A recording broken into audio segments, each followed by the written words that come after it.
ପିଲାମାନେ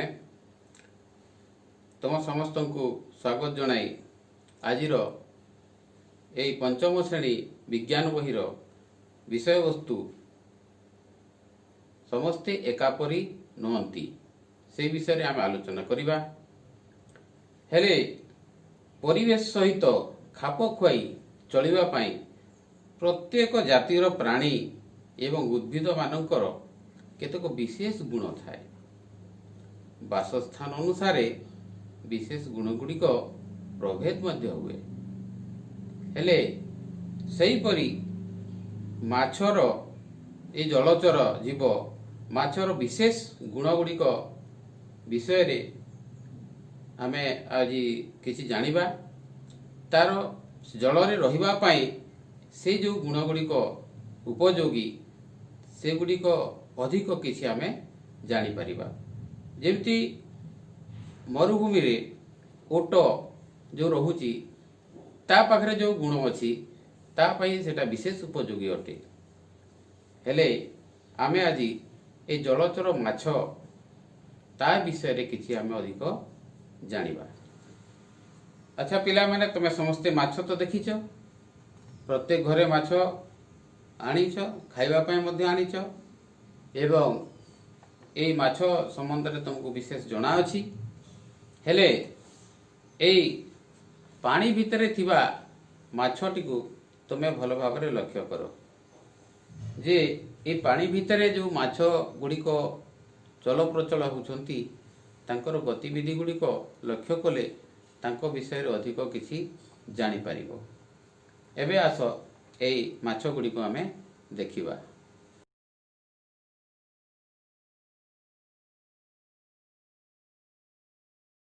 ବର୍ତ୍ତମାନ ଏଇ ମାଛର ଚିତ୍ରକୁ ଲକ୍ଷ୍ୟ କର। ଏଇ ମାଛର ଯେଉଁ ଚିତ୍ର ଅଛି ଏଥିରେ ମାଛର ବିଭିନ୍ନ ଅଂଶ ଗୁଡ଼ିକ ଲକ୍ଷ୍ୟ କର ଏବଂ ସେଗୁଡ଼ିକ କେଉଁ କାମରେ ଆସୁଥିବ ତା ବିଷୟରେ ଅନୁମାନ କର। ପିଲାମାନେ, ଏଇ ଯେଉଁ ମାଛର ଚିତ୍ର ଦେଖୁଛ, ଏଇ ମାଛର ଚିତ୍ରରେ ମାଛର ବିଭିନ୍ନ ଅଂଶ ଗୁଡ଼ିକ ଦେଖାଯାଇଛି। ଏ ଗାର ଟଣାଯାଇଛି। ଏଇଟା ତୁମେ ଲକ୍ଷ୍ୟ କର ଯେ ମାଛର କେଉଁ କେଉଁ ଅଂଶ ତୁମେ ଏଥିରେ ଦେଖୁଛ ଏବଂ ସେଗୁଡ଼ିକ କେଉଁ କାମରେ ଆସୁଥିବ ପରେ ସେଗୁଡ଼ିକ ଆଲୋଚନା କରିବା। ତାହେଲେ ଏ ମାଛ ଦେହରେ କ'ଣ କ'ଣ ସବୁ ରହିଥିବାର ତୁମେ ଲକ୍ଷ୍ୟ କଲ। ପ୍ରଥମେ ଦେଖିବା ଯେ ଏହାର ଏ ମାଛର ପାଟି ବିଷୟରେ। ପାଟି ତାର ଯେତେବେଳେ ପାଣିରେ ପହଁରୁଛି, ଏ ଭିଡ଼ିଓକୁ ଲକ୍ଷ୍ୟ କର ଯେ ପାଣିରେ ଯେତେବେଳେ ପହଁରୁଛି ତା ପାଟିକୁ ମେଲା କରୁଛି, ବନ୍ଦ କରୁଛି। ତାର ମାନେ ଏ ଯେଉଁ ପାଟି ମେଲା କରିବା ବନ୍ଦ କରିବା ଏ ଭିତରେ ସେ କ'ଣ କରେ ନା ପାଣି ଭିତରେ ଦ୍ରବୀଭୂତ ହୋଇଥିବା ଅମ୍ଳଜାନ ତାକୁ ସେ ଗ୍ରହଣ କରେ। ତାର ସେମିତି ବ୍ୟବସ୍ଥା ଅଛି ଯେ ଆମର ଯେମିତି ଫୁସଫୁସ ଅଛି ସେମିତି ମାଛର ଗାଲିସି ଅଛି। ତାର ସେଇ ଗାଲିସି ଦ୍ୱାରା ପାଣି ଭିତରେ ଦ୍ରବୀଭୂତ ହୋଇଥିବା ଅମ୍ଳଜାନକୁ ସେ ଗ୍ରହଣ କରେ ଏବଂ ତାର ଜୀବନକୁ ବଞ୍ଚାଇଥାଏ। ତାହେଲେ ତୁମେ କହିପାରିବ ଯେ ମାଛର କେଉଁ ଅଂଶ ଶ୍ୱାସକ୍ରିୟାରେ ସାହାଯ୍ୟ କରେ? ନିଶ୍ଚିତ ଭାବରେ ତାର ଗାଲିସି ହିଁ ତାକୁ ଶ୍ୱାସକ୍ରିୟାରେ ସାହାଯ୍ୟ କରେ। ଆଉ କ'ଣ ଅଛି ମାଛର କେଉଁ ଅଂଶ ଦେଖିଲ? ତାର ଡେଣା ଅଛି, ତା ଲାଞ୍ଜ ଅଛି, ତାର କାତି ଅଛି କି ନାହିଁ? ତାହେଲେ ତାର ଡେଣା କ'ଣ କରେ? ତାକୁ ପହଁରିବାରେ ସାହାଯ୍ୟ କରେ। ତା ଲାଞ୍ଜ କ'ଣ କରେ? ତାକୁ ଦିଗ ପରିବର୍ତ୍ତନ କରିବାରେ ସାହାଯ୍ୟ କରେ।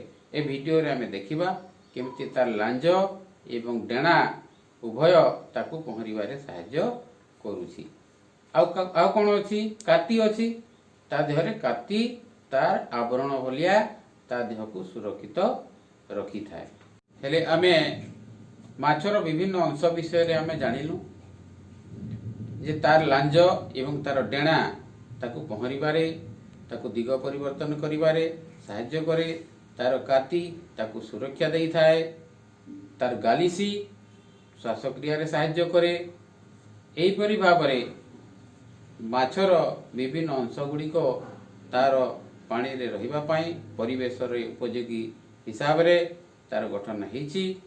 ଏବେ ମାଛ ବିଷୟରେ ଆମେ ଜାଣିଲେ ଏବଂ ପରବର୍ତ୍ତୀ ସମୟରେ ଆମେ ସ୍ଥଳରେ ବାସ କରୁଥିବା ଜୀବମାନଙ୍କ ବିଷୟରେ ଆଲୋଚନା କରିବା। ଧନ୍ୟବାଦ, ରହୁଛି।